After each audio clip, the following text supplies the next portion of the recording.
When was the last time you really felt listened to? Like somebody deeply cared about what's going on for you, your experience, your thoughts, your feelings, and really took the time to listen. For a lot of us, that doesn't happen very often. And I would argue that a lot of us have coaches and therapists just as a rent-a-friend. We're not really hoping for magic, but just to feel someone cares about us and listens, and we're willing to pay for it. Today's guest, Elise Kushner, has co-authored The Listening Book, which is a book about how to listen, the ways in which we can listen and respond to what we hear to create connection with people, to be supportive, to help people find their way, and the very common ways we disconnect, the ways that we make people feel unheard so they shut down. And we're going to talk about the book today, what she hopes it'll achieve in the world, where it came from, and we talk about some specific examples of ways in which we can connect or disconnect with the people in our lives. So without further ado, Elise Kushner, welcome to the Plant Yourself podcast. Thank you so much. I'm happy to be here. So we're here to talk about a book that you co-wrote called The Listening Book, which I have found so helpful, and sometimes it's hard to read because I feel like I find myself in all of the examples of disconnection, which I guess is the point.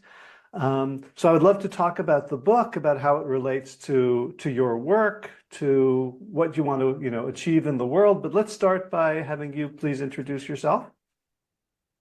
Well, I am a native New Yorker. I've lived and worked in Cologne, Germany for decades now. And I studied music, which is still my great passion. I worked in IT for a long time. And then with maturing and finding my real career direction, I got involved in coaching and psychotherapy. And I have the good fortune to have as my older sister, Robin Tissick, who's also one of the authors of this book and who works closely with the Coherent Psychology Institute, with their founders, Bruce Ecker and Laurel Hulley, and who has been, let's say, a mentor and a role model and a trainer for me in the area of coherence therapy and memory reconsolidation, which I'm sure all of which we'll touch on in this conversation. Yeah, and Robin and I have a lot of overlapping interests, of course, and overlapping experiences, and the topic of communication has always been one of our great passions. Mm-hmm. So that's kind of how we got rolling on this book. Gotcha. And was she the one who first discovered coherence therapy and memory reconsolidation of the two of you? Yeah, she discovered the Coherence Institute and the concepts, and I mean, as a practicing psychotherapist, she discovered that domain of knowledge and started working very closely with Bruce Ecker. And yeah, it's the way to go, I feel. It just feels right and feels like my home. Yeah, and one of the reasons I am so excited to talk to you is the Listening Book is really the first book coming out of that group that is meant for the public. You know, I'm working my way through Unlocking the Emotional Brain second edition, and honestly, I can read 2 to 3 pages at a time before I have to go have a lie down because it is so dense. It's for therapists, and this book was really an attempt to bring this thing, which, like, for me, coherence and memory reconsolidation is like I've discovered this amazing band that nobody else knows about. And when I find, I see someone else like walking down the street and they've got this, the concert T-shirt. I'm like, sit down, talk to me. Yeah. All right. So I'm curious, music and IT, but like, were you doing coaching or before you discover the memory reconsolidation and coherence? Because that's where I'm coming to it from. I've been a coach for 25 years, and all of Mhm. a sudden this new thing blows my Mhm. mind, but also has taken me way off balance. Like, was that your chronology? Not quite, because I have the advantage that my sister Robin was deeply into this for decades now, that when I actually had the chance to start moving away from IT and do a coaching training, and I did systemic coaching and business coaching, um, I was already deeply immersed in the coherence concepts. So it was very clear to me, even while I was going through my training, I was hearing it through the filter of coherence. Okay. How easy was that? Because when I think about the way I learned to do coaching, I can definitely see where coherence can fit in, but it also, coaching tends to be very counteractive, very, let's get it done. What's standing in your way? Okay, Yeah, this way of thinking, try that way of thinking. Or, spend 20 minutes working on yourself in the morning. So right. how did you, and I think probably my mind is, some part of my mind that's thinking about the listeners and the viewers, is we should talk about what coherence and memory consolidation is, probably first, before we talk about the differences. So Hmm. I'm gonna Yeah. I'm gonna I'm gonna interrupt myself and ask you to kind of talk about, like, what's the there. Hmm. Yeah, the concept of coherence is that each of us has good reasons that make sense within our own reality, within our own world of life experiences for our behaviors, our feelings, our thoughts, our decisions, our somatic responses. And that if we can sort of get inside the mind of another person briefly, to whatever extent that's possible, and really see how certain behaviors and emotions make sense to another person, if we can assume and appreciate the coherence of that person's life, then we can be much more accepting, and we can refrain from pathologizing. We don't have to see other people as defective, but rather to that person, it makes sense that way. Hmm. So that's in a nutshell what coherence is about. It's kind of a paradigm, it's a stance, it's a way of thinking, a way of being in the world, a way of looking at other people. Hmm. And I found when I first was encountering it, of course, it was very seismic, and it wasn't like, every part of me took a vote and was like, "Yep, we're all on board." All right. I found it was easy in some ways. It was easier to apply conceptually to other people than to myself. Hmm.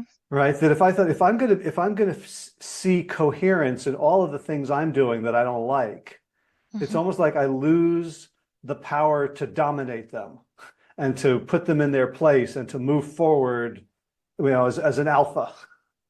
Right. With discipline that's been hard learned and hard won. Yeah. Yeah. Yeah. It takes a kind of courage and self-empathy and self-love, the kind of things we try to give to other people, but it takes really courage to use those on ourselves and to give ourselves the space to explore what we would actually like to do differently or feel differently, and to try to find out what are the reasons that this has made sense up until now. It is very difficult, and I think that's one of the reasons that it's usually more effective to work with a coach or a therapist, or as we're discovering in the listening book, even with a trusted friend or partner, or in a small group of like-minded people who are open and receptive and welcoming and non-judgmental. That can be an easier way, with that kind of support and that kind of guidance, actually to have the space and the courage to unearth the deeper parts of us. It's not Right. so easy. Yeah, which brings me to, I think, to the second thing that you mentioned, the memory reconsolidation, which is if coherence is this is going to make sense somehow. And when Mhm. it makes sense, then we drop judgment and we drop pushing, and it can lead to compassion and self-compassion and self-love, but you still got the problem.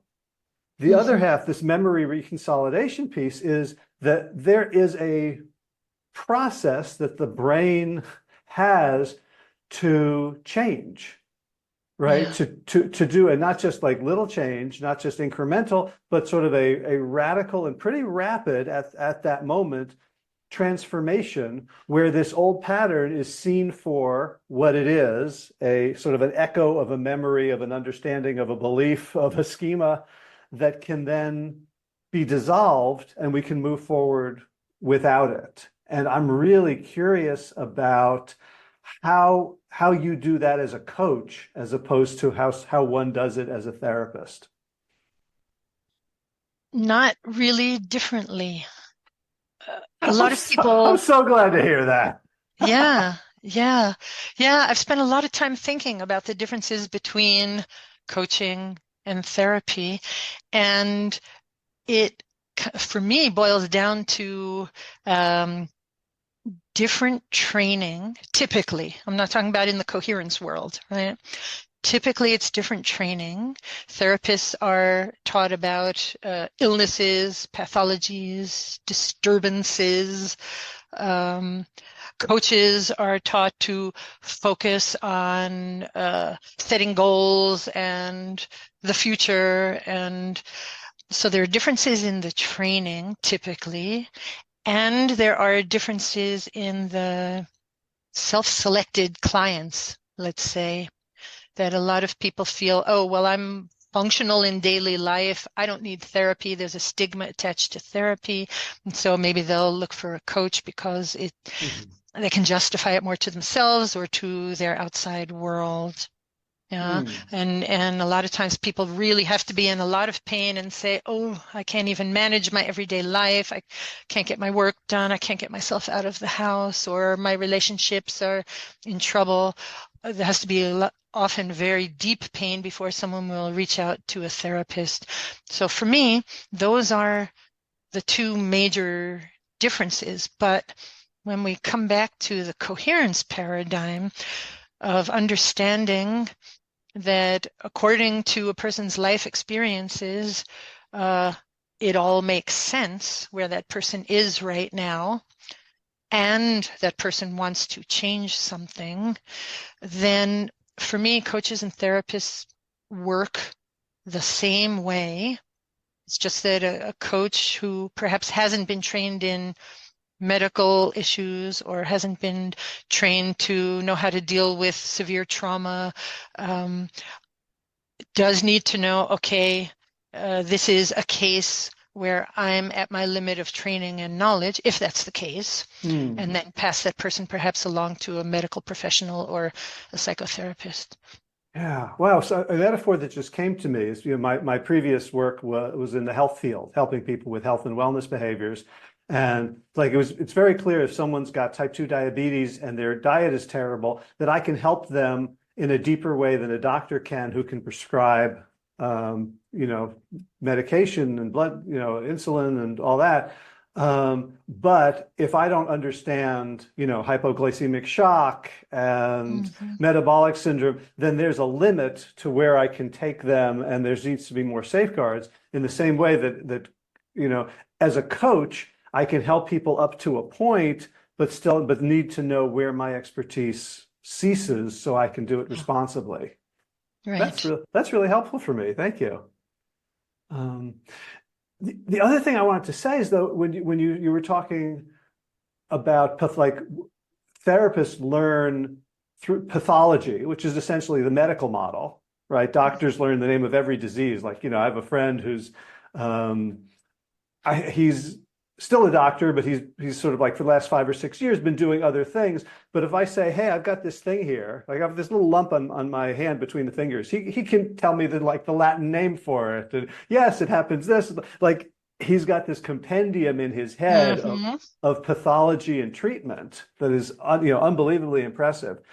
But what I understand, what I've learned from Bruce Ecker and Tori Olds, is this phenomenological view that really dispenses, it doesn't dispense, but it says like, let's not focus on the names of pathologies. Let's not focus on DSM diagnoses, not because they don't exist or we have a philosophical or theoretical opposition to them, but because they just aren't helpful, because now they've put people in a box and now we have a theory about it as opposed to discovering this person's uniqueness. And I'm wondering whether that's almost more coachy than therapy has been.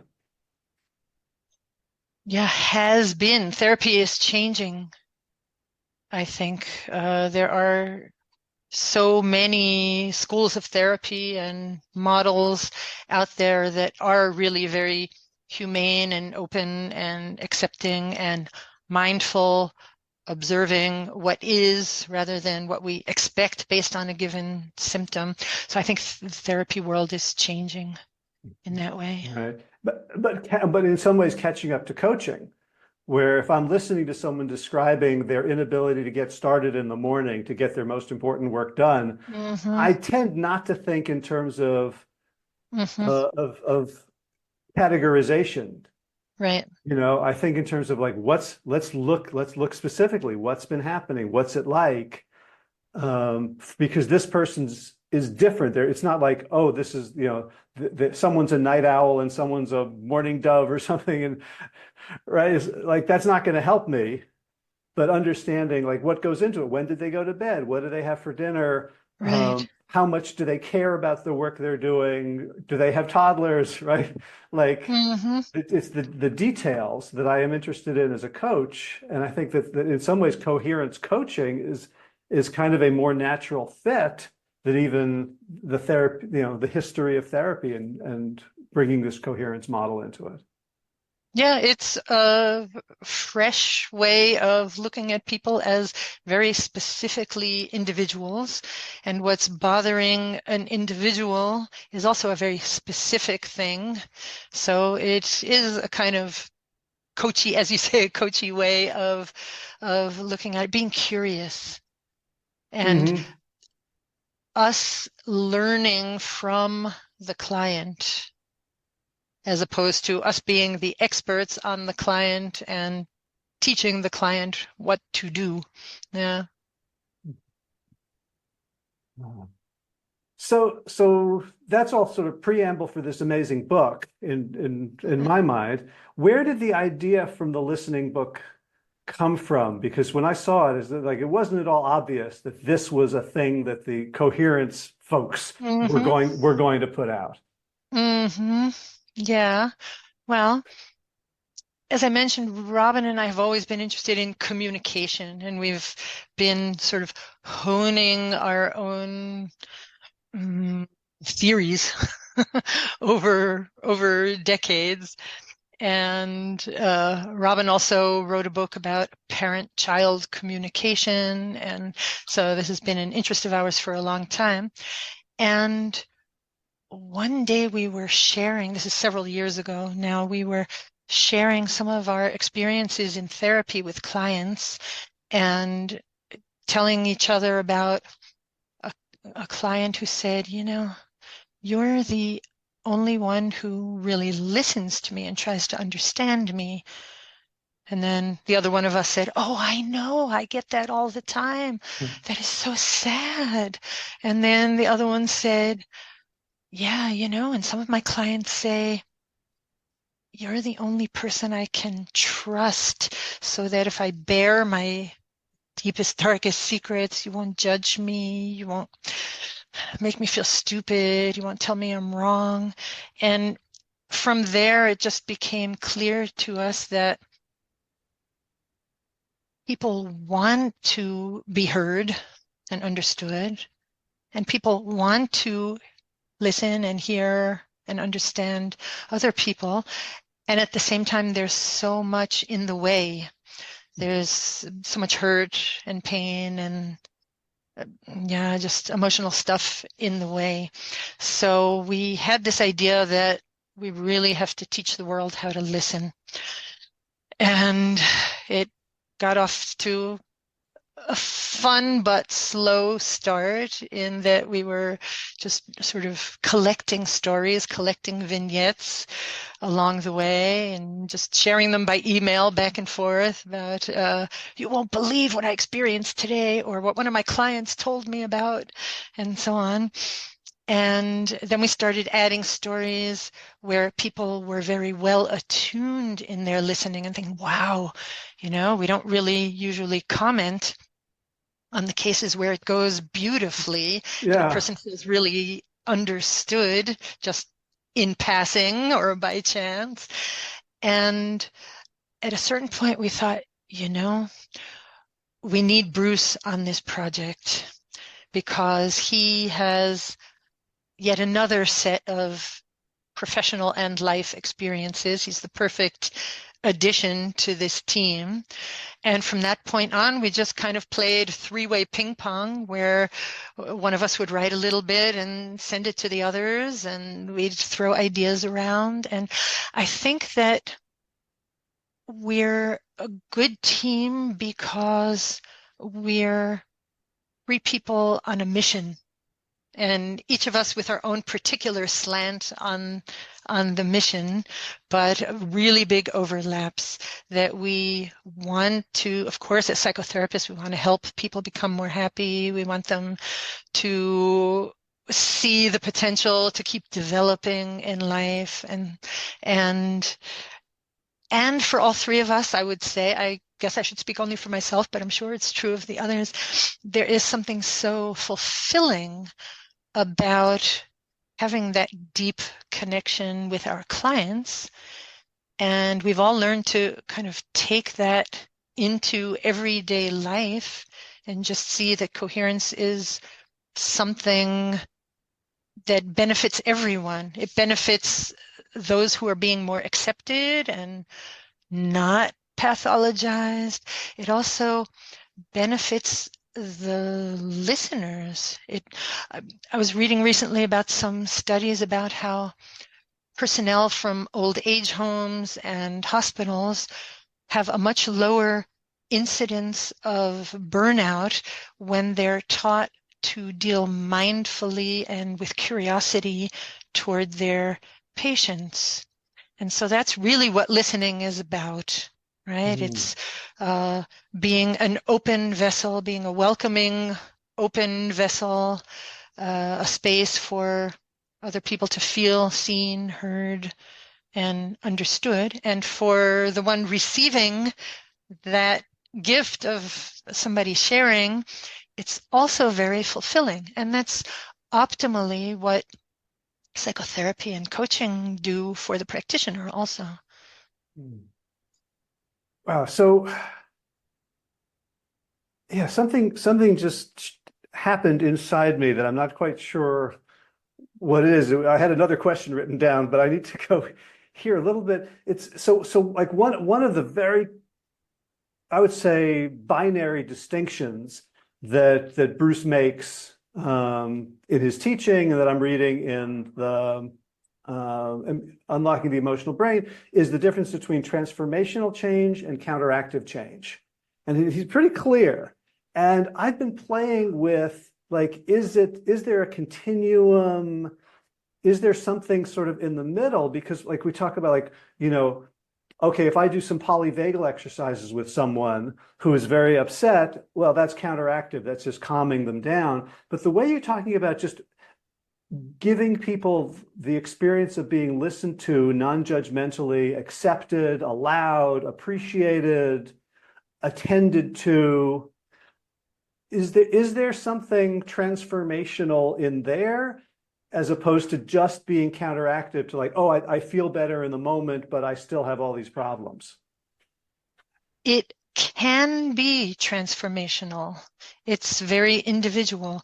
If there's an underlying, um, let's say, construct in a client's brain that I am not worth listening to, or no one can really feel my pain, or Hmm. any number of other very deep constructs, it can be that through the relationship to the coach or the therapist, that that person has a juxtaposition experience and says, "Oh, wow, there's something happening that I always assumed didn't exist that can be transformational."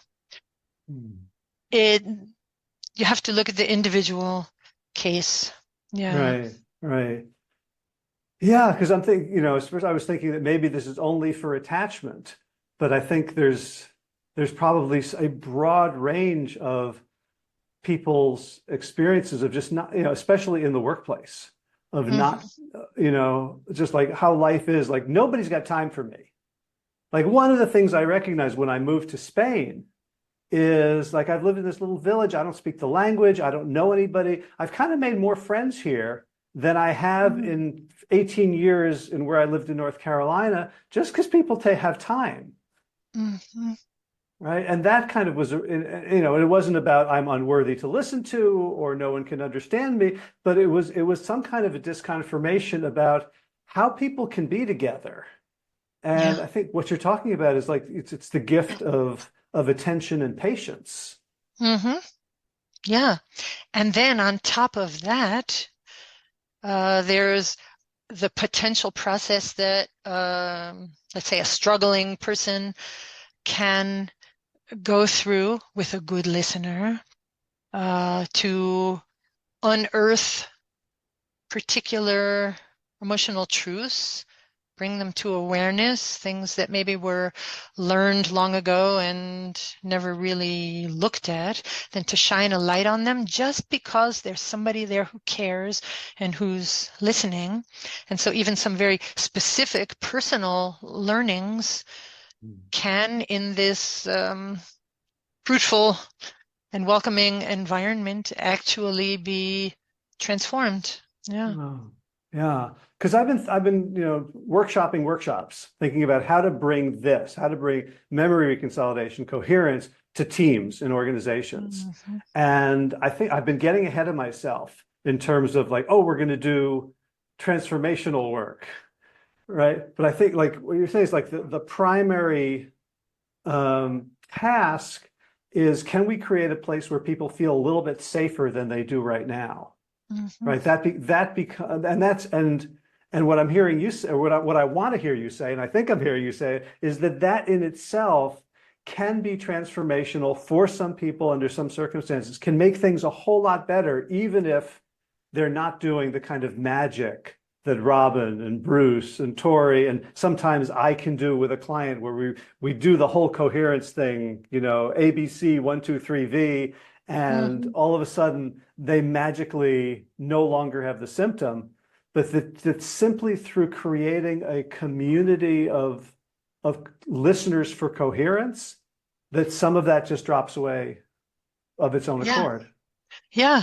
Because even in canonical coherence therapy, we recognize that juxtapositions and disconfirmations of old schemas do happen spontaneously in everyday life. Well, when do they happen?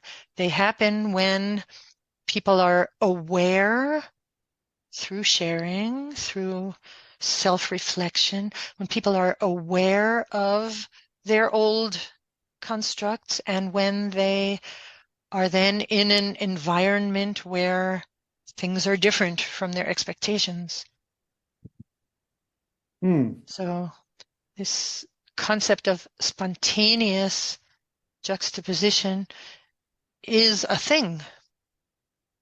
Yeah. Well, because I write a lot about confirmation bias, Right. Like, okay, so someone wasn't listened to as a child, or they were told they were stupid by teachers or relatives.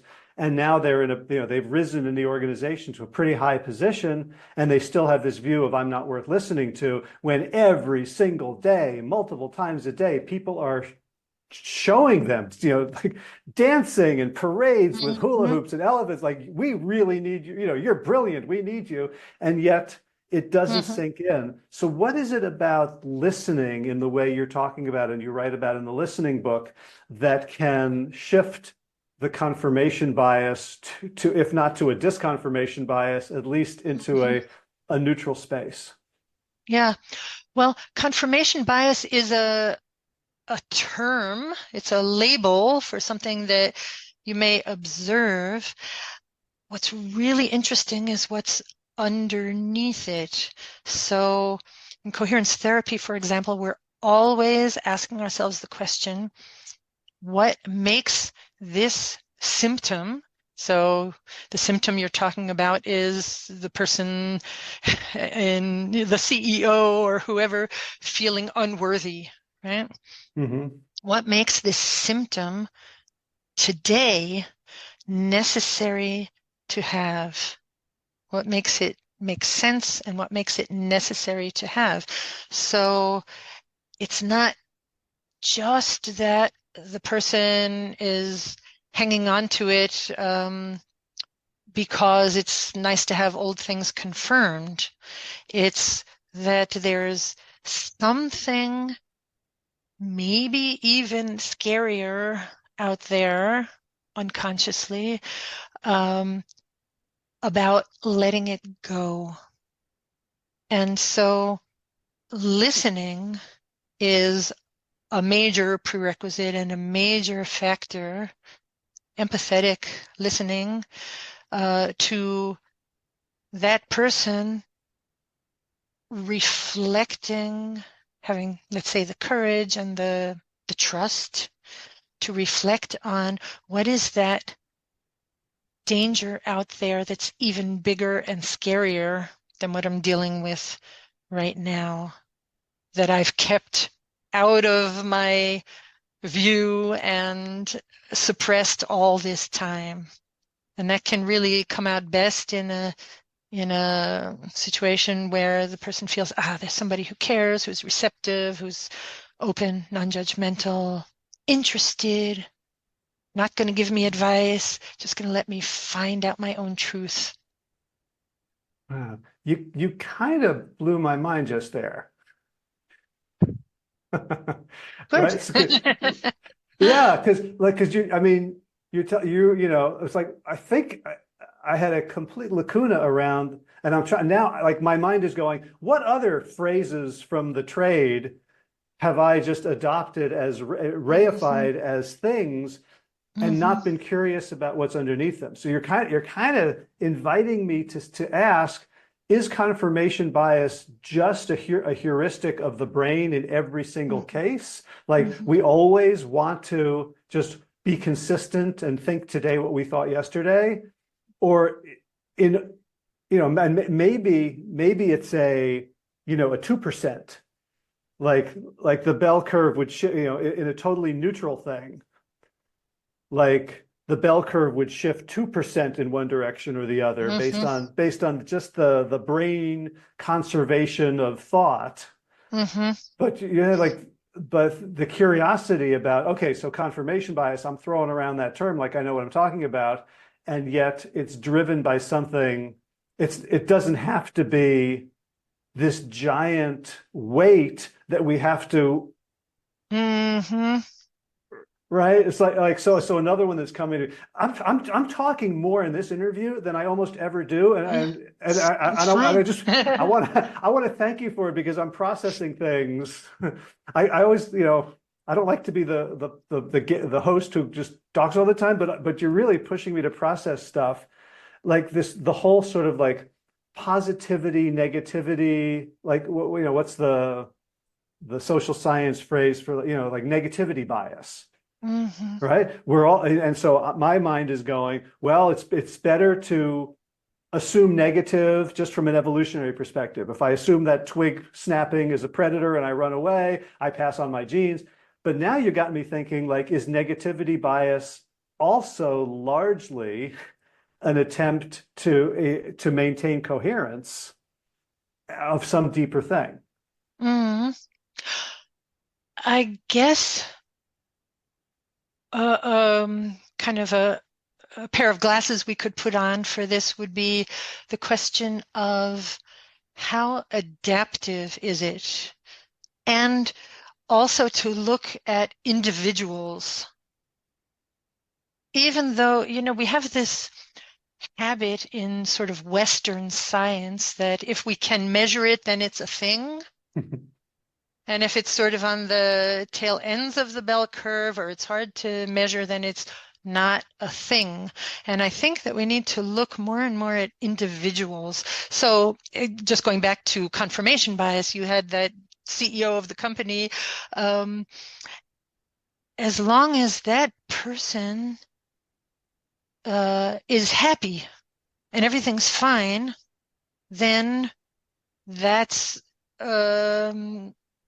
fine for the CEO to believe whatever that person believes. If that person is unhappy and coming to you as a coach because something needs to change, then there's more digging to be done. And that person's underlying reasons are going to be different from the next CEO's underlying reasons. So looking at individuals, I think, is something that I've really learned from doing coherence therapy, that everyone is very specific. Everyone's life learnings are quite different from everyone else's, although you find overlaps and patterns and so on. So negativity bias, maybe you'd have to give me an example of an individual that you're working with and how it manifests itself. And then we start asking, what are the underlying learnings that make it necessary to look that way? And is it adaptive for the person? It may be that up until the age of 55, that way of looking at something was totally adaptive and functional and made that person happier than whatever the alternative would be. And then the person notices, I'm not really happy with this, and it's time to change something and I want to look at it. And that's when you start realizing it's perhaps no longer adaptive. Right. All right. I need to do much more processing of this before I can say anything intelligent in response. But except for thank you. Like, wow, this is really sort of loosening up some of the tendons and cartilage around my coaching methodology. So I really appreciate it. Yeah, good. Yeah. So totally related and unrelated question. When you coach someone, do you have them do any sort of diagnostics? Right? Because part of me is like, there's like languages in diagnostics, like Myers-Briggs or DISC or Passion Profiler or StrengthsFinder or EQI, any of these that can provide a common language and actually can impart some degree of coherence because they're saying, oh, this is a way to be that's perfect. It's not like, you're broken and you're great, but they're all different styles. And at the same time, there's something about the phenomenological look at the individual that might say that even a good label or a useful label might have more drawbacks. I'm wondering what your thoughts are on that. Yeah. I don't have a sort of yes or no or right or wrong.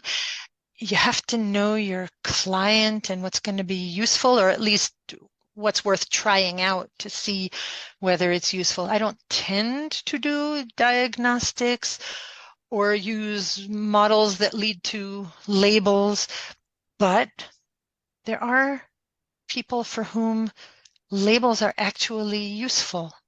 I actually have a client right now who has told me that if she had a label like I don't know, like being on the autism spectrum or something. I'm just anonymizing and making this up. Um, but if she had a label or a diagnosis, it would make it easier for her in the particular health system in the country that she lives in to get the kind of attention and understanding that she needs. Okay, so for her, that's a useful thing. It's not useful for lots of people. And so my general, I start from the point of view of this is an individual, and we're just going to find out. I'm going to try to get inside this person's head, see how the world looks from that standpoint, what makes sense about all of this. But there are models that can help. And I think that your intuition, you're a very intuitive person, I sense, your intuition will guide you there. I don't start with that, but there, for example, in coherence therapy, there are certain concepts that are sort of intellectually rigorous for us as coaches and therapists, like the model of the two sufferings, right? That we will always choose the lesser suffering, even though it's a suffering, right? Yeah. Because the other one is inconceivable and bigger and scarier. And there are times that I get the instinct with a client that if I could just explain that model to the client, even though it's not our usual way of working experientially, if I could just get the person to understand, yes, it makes sense, even though that's a great suffering, because there is something else that it would help. And then it usually does. So that's a very Yeah. sort of nebulous answer. Uh-huh. Well, I wouldn't use the word nebulous. I would use the word contextual. Right. Yeah. So I pride myself. I read this phrase in Stephen Hayes's book, The Liberated Mind. It was called functional contextualism. Mm-hmm. And after I looked up the words, I was like, my God, that's me. Like, Mm-hmm. I don't, it depends. It And let's depends, see if right? it works. And I feel like I have just met my functional contextualist guru. Like you're several layers of functional contextualism of like, oh wow, I feel like things are popping. Yeah. And so for you as a coach, you're being utterly mindful. You're noticing, what do I sense this person needs? What could help clarify something?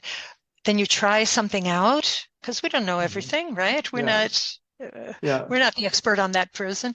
We try something out, and then we notice along with the client what has happened. Has that been useful on our path, or has it not been useful? It's very, since you're interested in health and nutrition and things like that, I thought it's very parallel to there are people who, let's say, eat the way they've always eaten at their parents' table. And as long as they feel fine and healthy and they have no complaints, they don't even stop and question what they're eating. They just continue that way. As soon as they notice that they're not quite healthy, or something doesn't feel good, or they need more of something or less of something, then they start becoming questioning and mindful, and they'll try something new and then notice, how do I feel?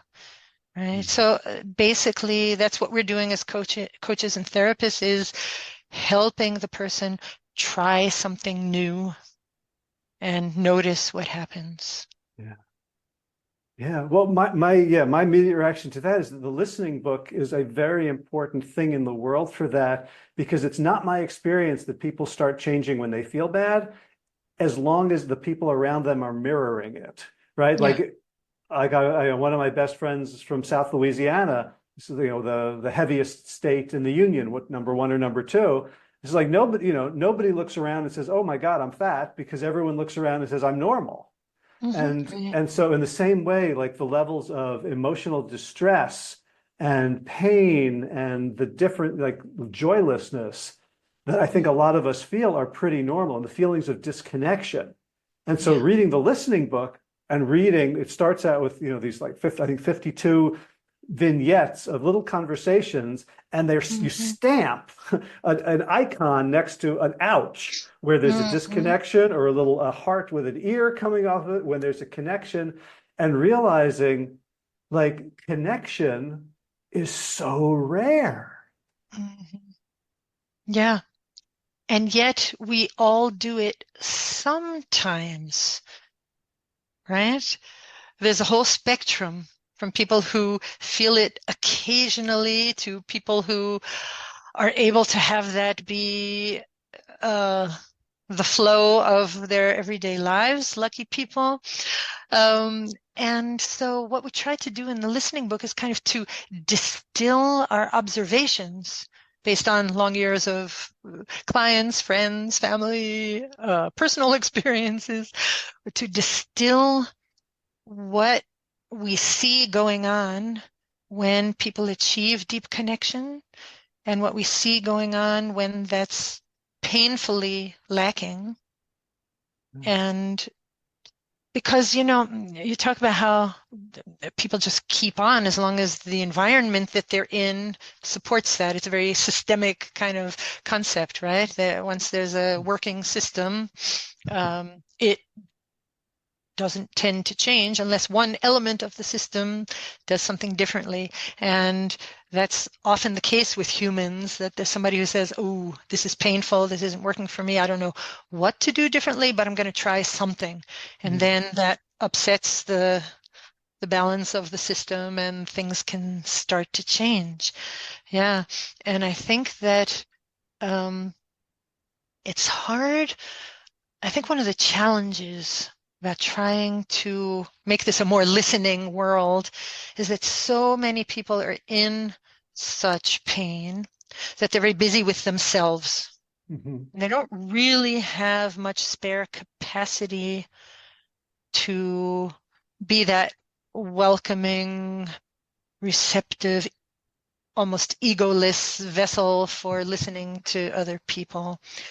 And so it becomes sort of a vicious circle, because if they can't do that for other people, then those people also are in pain, right?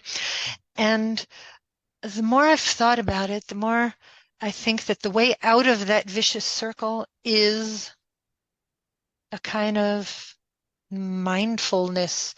It's starting learning in very small steps, it can be, but making any change at all in the direction of noticing, self-observation, noticing what happens if I try something new. Just as we were discussing before, as a coach or a therapist, you're noticing, is this helping my client or not? And just noticing, if I make this small change, what happens? And so that's why the book is chock full of possible small changes that people Yeah. can make. And we don't expect anybody to say, okay, now I read that book, I'm going to do all 52 connectors and disconnectors differently from now on. That's not how we grow. How we grow is trying something out and feeling like, oh, wow, that gave me a new experience. Yeah. And now I own that experience. And now I have the energy and the goodwill to try the next little experiment. Well, I think, and that's sort of like the way exposure therapy works at its best when you set it up so that it can lead to a disconfirmation, Yeah. right? Because I think it's we're in such pain, and the idea of listening to somebody else first, right, feels risky. It's almost like, Mhm. you tell someone, here's a slot machine, it's got 100%, 200% payoff. You put in $1, you get two back. But we feel like we're such paupers. If I've got $1, I'm not putting it in the machine, right? But then Yeah. it's like, if my wife's upset and I have to say like, and she's upset at something adjacent to me, and my natural thing is to defend myself and explain why she's wrong, or explain she doesn't understand the context, or to, right? That continues the drama and the unhappy dance, but it feels so risky to say, tell me more Hmm. about what you're experiencing, because she might tell me more. Yeah. Yeah. Yeah. right? Yeah. So, and yet to do it, and and I'm much better doing this as a coach than I am as Hmm. a husband. And I'm much better doing it with other people than with family members, Hmm. right? There's people out there who would tell you I'm a very empathetic listener, and my children are not often among them, right? But this, like, okay, every time I do it and I realize it doesn't hurt. In fact, Hmm. I mean, it may hurt for a minute, like to really hear, oh, wow, have I Hmm. been um, inconsiderate? I totally didn't see that. Like, yeah, that Hmm. sucks. But Hmm. then seeing like, okay, the other person is trusting me a little bit more. I ask questions and now they're getting to what's really going on. Yeah. Like, okay, so I'm starting to have disconfirmations about how dangerous it is. And, the risk benefit analysis shifts completely to, right. And there's this word we use, like, I want to be vulnerable, which I Hmm. think it's a terrible word to use because it implies I'm going to be wounded, Hmm. right? Where it doesn't feel that way once you've done it. Hmm. Right? Yeah. In a trusting relationship. Yeah. And that's why we put exercises at the back of the book also. I love those exercises. Could you talk about a couple of them? Yeah, it starts very, very simply so that really almost anybody can do it. And the first exercise is, for example, opening the listening door, metaphorically speaking, where all you're doing in the role of listener is listening, not saying anything. You don't even have to nod your head. You're just giving the other person time and space to talk about something. Then you reverse roles. It starts very, very basically. You reverse roles, and then you have a chance for debriefing after. And in the debriefing, after such a simple exercise, simple but not easy, let's put it that way. In the debriefing, there's the opportunity to share, again, without being judged or interrupted, to share how it was for you as listener to uh, not intervene. You can then share in the debriefing what kinds of thoughts ran through your mind. And there's the opportunity then to share for you as speaker what it was like really not to be interrupted, not to be judged, not to be criticized, just to have the time and space. And so it begins with the very simplest of exercises and then just builds little by little, where the listener learns how to show interest actively. And then we have some exercises where we purposely ask the participants to do it in a poorly attuned way, like what we would call not effective listening. For example, you tell me a story about yourself, and I immediately respond by shifting the focus onto me about some time that I experienced something similar, right? So do it first in a poorly attuned way, and now wipe the slate clean, start over again, do it in an attuned way where I give you the space and keep the focus on you while you're speaking. And then during the debriefing, explore what are the differences. And we want this book to be experiential. In Mhm. coherence therapy and coaching, we're always talking about how the client can transform things by having subjective experiences that feel true. It's not theoretical, it's not cognitive. And although there's a lot of information in the book about listening and about these connectors and disconnectors, a lot of background and so on, we designed the book to be as experiential as possible, starting with the vignettes in the beginning that the reader can really feel what the protagonist is going through and live with the protagonist, and ending with these, I think, 10 or 11 exercises to be done with a partner, where the whole goal is for each person to experience something. Because you know what you experience, you own. You have it with you for the rest of your life. Yeah. Yeah. So, and I love, the andragogy, the adult education wisdom in having people do it wrong on purpose, Hmm. right? Because people are so nervous about doing it wrong and Hmm. telling them like, okay, here, give advice immediately. Like, oh yeah, I could do that. And then when you do it intentionally, the thing you've been doing reflexively, once you start Hmm. doing it intentionally, that's one way to gain agency over it, as opposed to saying, stop doing it, right? There's much less Right. agency in that. So it's a brilliantly constructed part of the book, Mm. Oh, I'm glad you see it that way. right? In fact, I know multiple couples, married couples, who are working on the book together. Like they'll Hmm. read a story, and then at the end of every story, there are 4 questions for discussion. Then Hmm. they'll discuss it, and the questions are designed to have the reader do some discovery inside him or herself.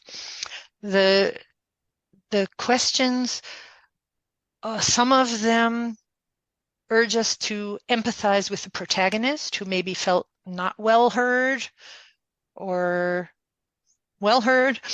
And some of the questions are designed to have us try to understand and empathize with the listener who maybe wasn't able at that moment to listen fully, openly, or without his or her own agenda.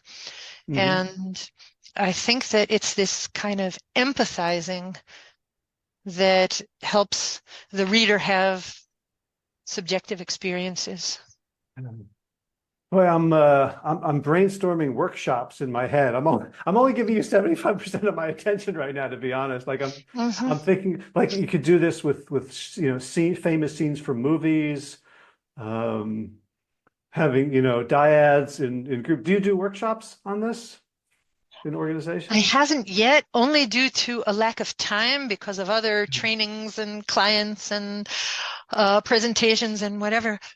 But ever since we got this book ready for publication, we've been brainstorming about how we really need to do workshops, create YouTube videos, online courses, all sorts of things based on this material, because it lends itself really nicely to that. It's very modularized and Yeah, yeah.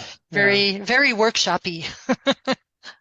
Well, I'm going to be presumptuous enough to email you because I have lots of Oh, excitement and please. ideas around this. Yeah, So maybe we can cooperate in some way. Yeah, awesome. sounds like a great idea. Yeah. So Because we have to get these concepts out into the world. It's going to yeah. be a better world when people listen to each other more. Yeah, yeah. It's one of my friends and teachers, Peter Bregman, talks about. He always does the work to create the world that he wants to live in. Yeah, It's like, man, a nice. world in which people know how to listen to me. Yeah, yeah. That sounds awesome. Yeah.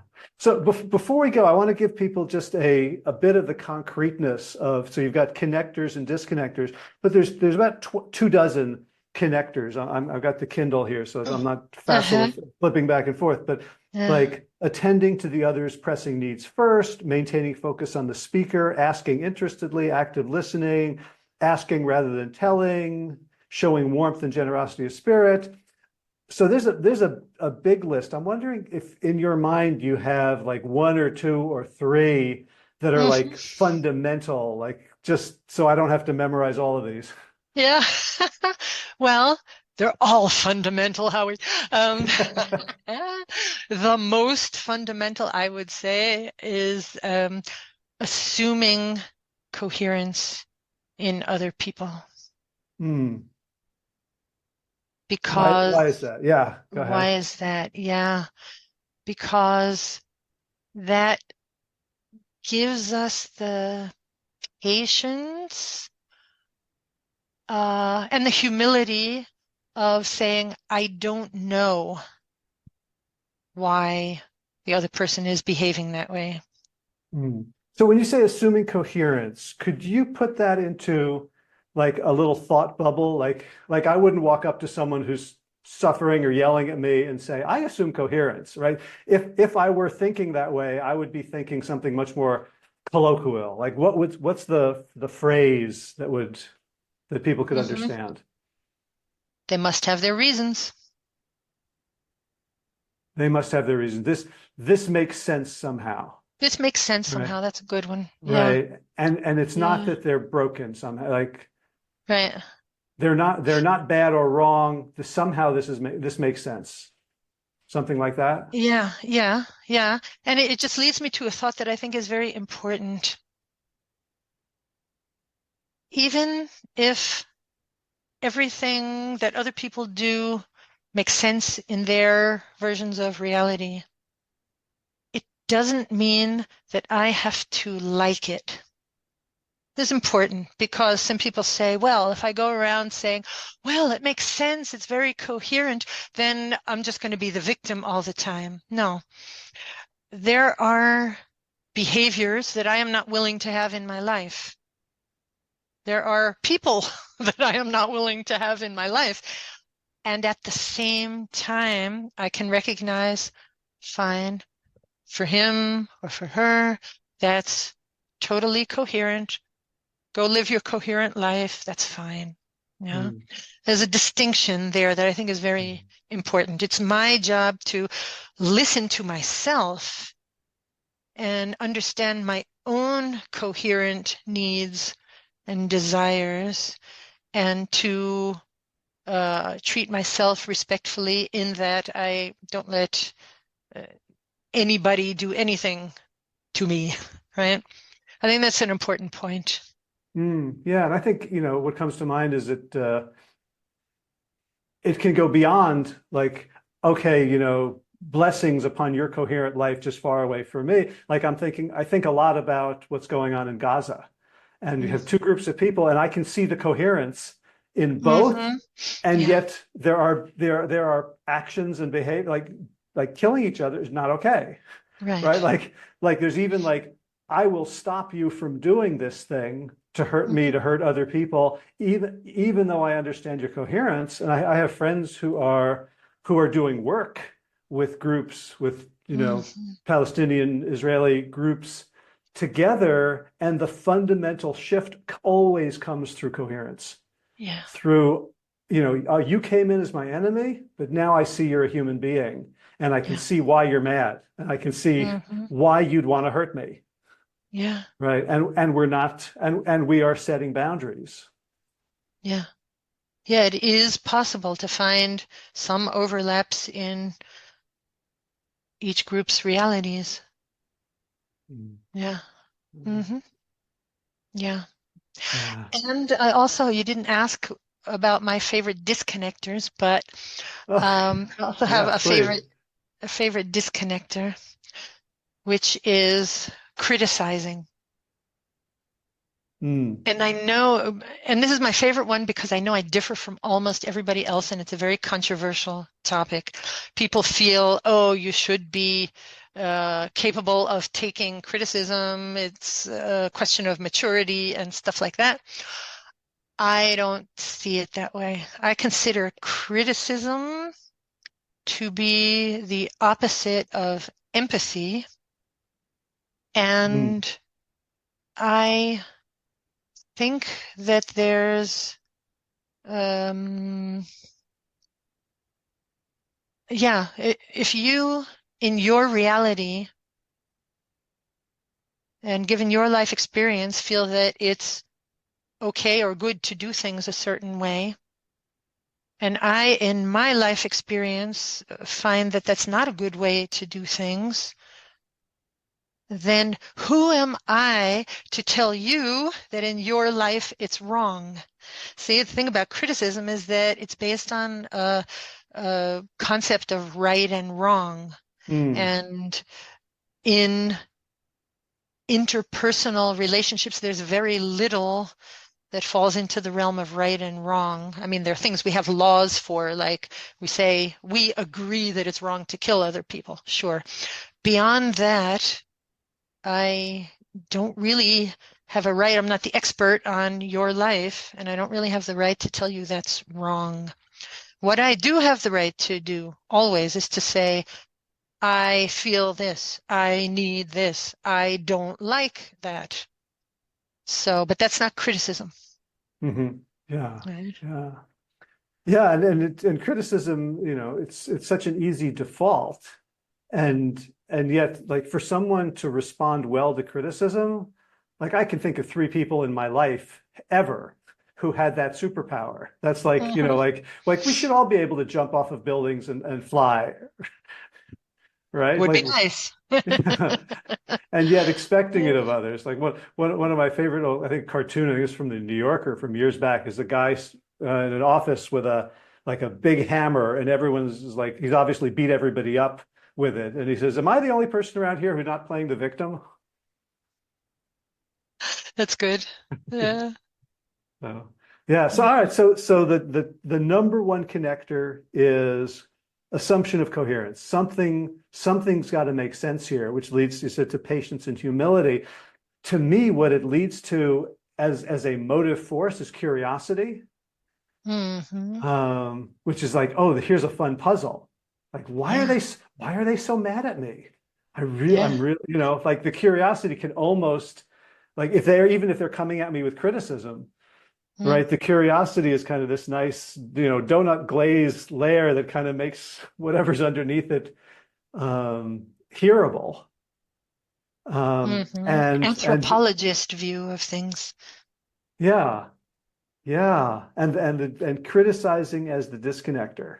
Now criticizing, and by the way, I want to just check in with you because we're about 15 minutes past when I promised you could be done. So I want to make sure I'm not keeping you from other things right now. Do we have a few more minutes? A few more minutes, 10 minutes maybe. Yeah. Okay, fantastic. Thank you. Criticism, we know what sort of classic criticism sounds like, but there's ways to criticize that we may think aren't criticism, right? Like, even like giving advice can be criticism, or even Hmm. trying to motivate someone can be criticism, or asking leading questions. Like, so Hmm. how do you how can the sniff test for criticism? Like, what are the dynamics rather than just saying it's a word? Hmm. Yeah, making clear a judgment or a non-acceptance of how another person is doing something or what another person has said. Mm, Yeah, epitomized by you messages. mm, But as you say, there are many ways to imply criticism, like one doesn't do that. mm. Right. Or have you thought about this?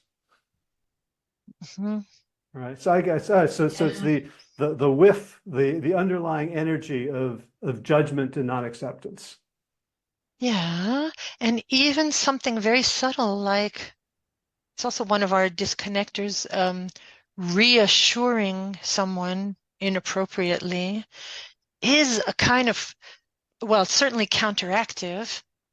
And anything that's counteractive is a kind of implicit criticism, saying you're wrong for feeling what you're feeling.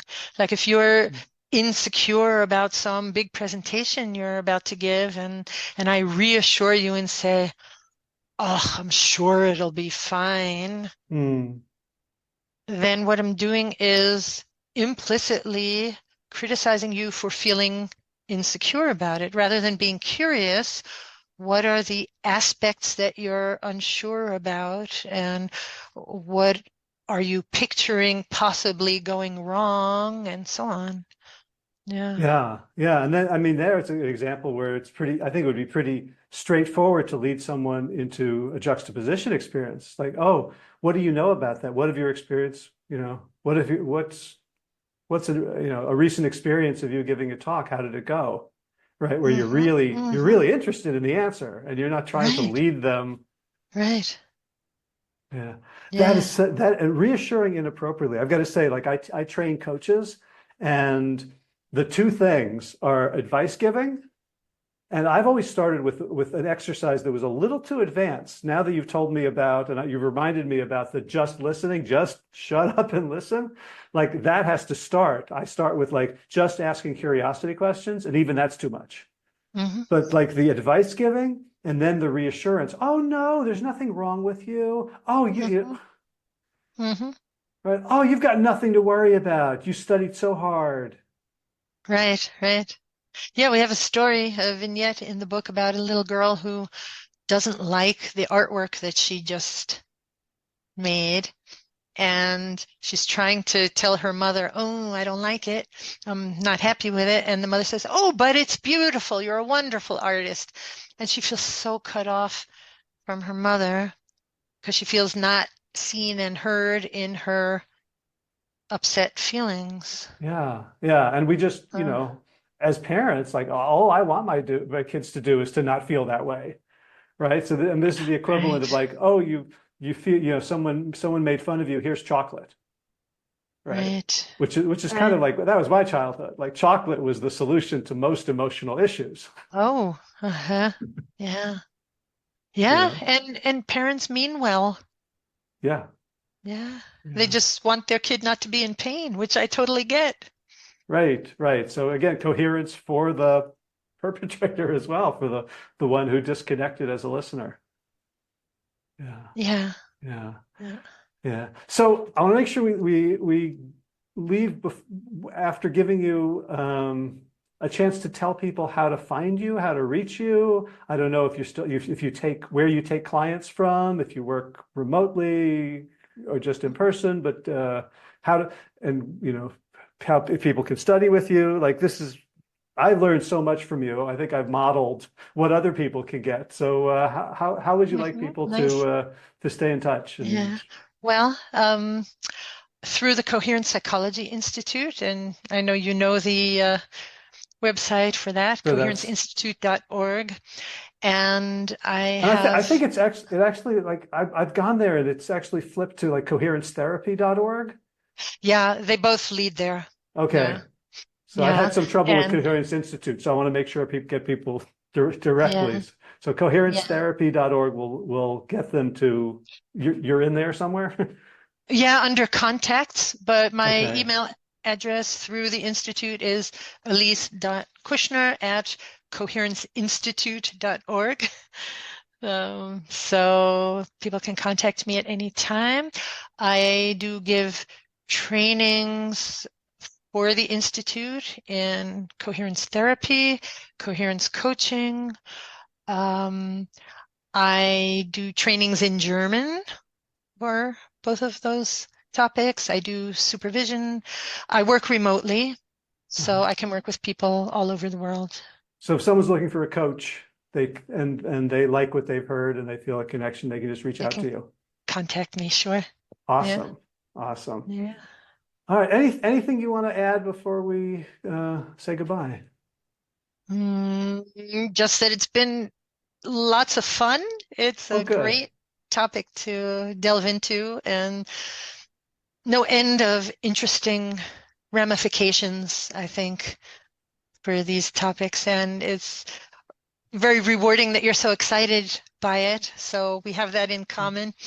And I just encourage everybody to read the book, not so that we Mhm. have lots of sales, but so that lots of people do the learning. You can get together in small groups. I think a group of 4 people is perfect, sort of like a mini book club.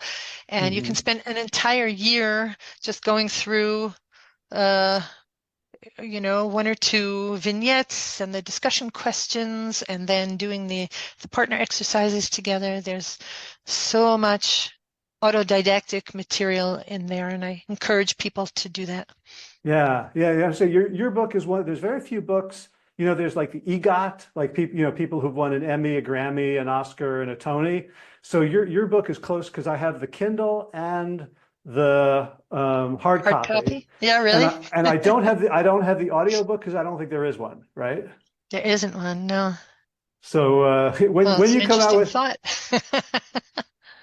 well, talk to me. So we have I've 2 kids who are actors who would love to Wow. to do some of the voices. And Uh-huh. I think it would be a great audiobook if you had an ensemble cast doing the voices rather than just one Right. reader. Right. Real But when life types of things. Yeah. but it's that important to me that I want to have it in multiple formats and available to me wherever because it's such a good reminder. Mm. So Ah, that's very moving that it has resonated so much with you. Thank you. yeah, everyone's got to read it and work through it. Then I'll have the world that I want. Right. All right. Elise Kushner, thank you so much for all the work you do in the world and for blowing my mind several times today and for just being so generous with your time. Thank you so much for inviting me. It's been great. Take care. Take care. And that's a wrap. Find the show notes at plantyourself.com/592. You'll see links to everything we talked about. Movement news. I played Ultimate on Sunday. It was a hot day on the beach, and there were only 8 of us, so we played 3-on-3 with subs after doing some drills, and I was dragging. The points felt like they were twice as long as they should be, and I had to go out and rest a lot.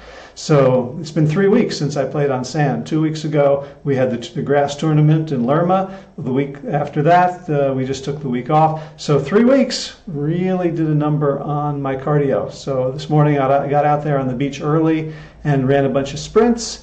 Started trying to do some hip openers with sort of called curtsy squats, or if you want to be manly about it, scorpion squats with my trainer Jay.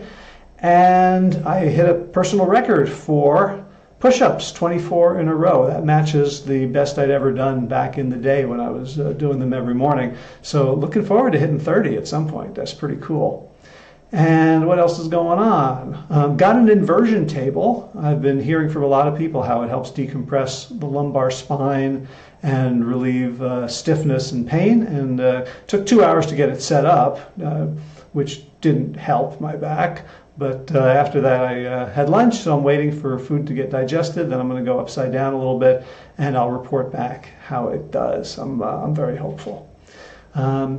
So there's a whole bunch of great conversations coming up, and I have, you noticed I have this theme I've been running with, which is talking to people who are experts at helping other people achieve their dreams, helping organizations do better, helping individuals, so working with coaches, therapists. And I've been talking to people, many of whom have been helping me personally on the podcast with my own issues. And so I think that there is probably, especially this last few months, in the coming few months, there's a broad applicability, broad interest in the types of things I'll be talking about with my guests. And if you'd like to help, just tell one person about the podcast and maybe mention 1 or 2 episodes that you found particularly helpful. And that'll help spread the word and spread all the goodness of all these people that I'm finding and are so happy and willing to share their brilliance for free for an hour on this channel. So just tell one person, that'd be awesome. And I will see you again here next week. As always, be well, my friends.